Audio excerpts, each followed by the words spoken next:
Hello and welcome to day 2. Today's theme is taming our inner critic. So, what's the inner critic? The inner critic is that annoying voice we all have inside ourselves that says things like, you're not good enough, you're a failure, don't be ridiculous, that's a silly idea. Messages like that. We all have one. We all do. And the inner critic is the worst enemy of our confidence, of feeling empowered and achieving anything. So that's why we need to be aware of it and take care of it and manage it and make sure we have control over our inner critic and not the other way around. So even though the purpose of the inner critic is to protect ourselves from being hurt, from failing, from suffering, it can be very annoying and it can be limiting if we don't pay attention to it.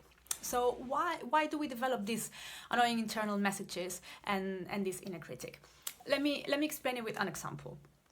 Imagine you're 5 years old, sweet little version of yourself as a kid, and imagine you're gonna take part in school performance, and when you're about to go on stage, you trip on something, you fell down, and everyone in the audience starts laughing at you, pointing at you, you completely blank. You feel paralyzed, you don't know what to do, and the only thing you can do is run away.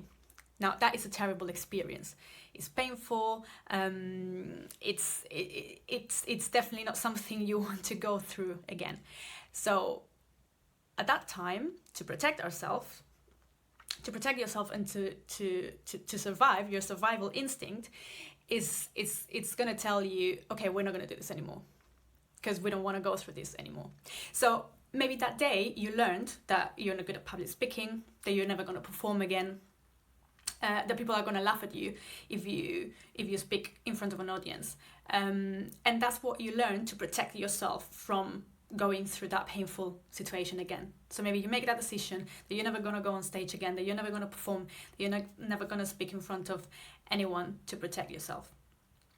And you don't perform anymore, years go by, and suddenly when you're 30 and you're in the office, your boss asks you to deliver a presentation in front of the team. And maybe you have forgotten about the whole experience and what happened when you were 5 years old, but your unconscious mind hasn't. Your unconscious mind still remembers that painful experience. And that's when your inner critic comes in with all those messages. No, you're not good enough. No, if you speak in front of the team, they're going to laugh at you.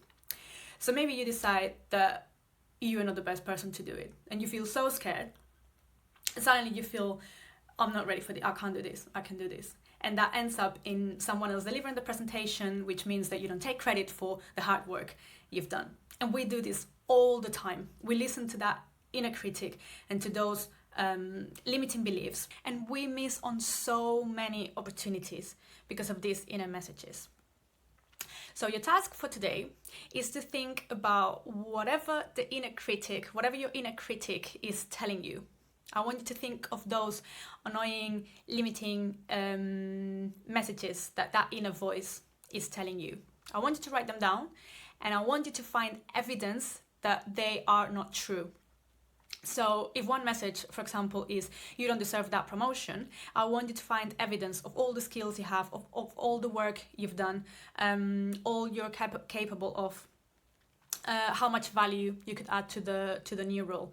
If you're thinking, oh, I'm not good enough for a guy like him, I want you to think of all the positive traits you have. I want you to think about how wonderful a human being you are. And I want you to make a list of all those things to prove and to think of evidence that those limiting messages are not true. So you can reframe them into positive, empowering messages.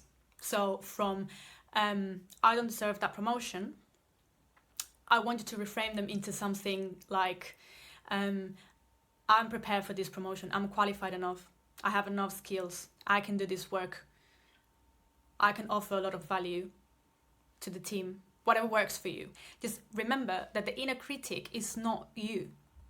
You are not your inner critic, and the inner critic doesn't have any control over you unless you give power to it. You are in control.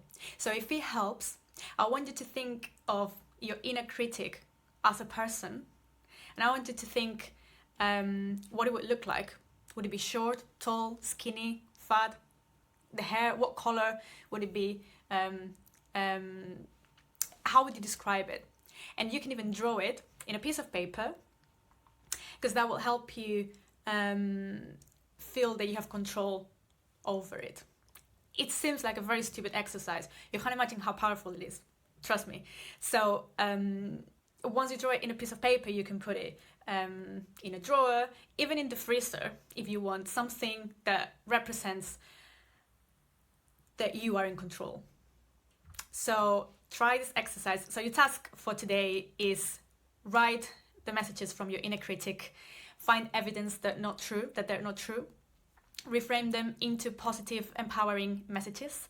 And if you want to try for the exercise to be even more powerful, think about the inner critic, draw it in a piece of paper and put it in a place where you feel that it's not going to disturb you. Have a great day. Bye.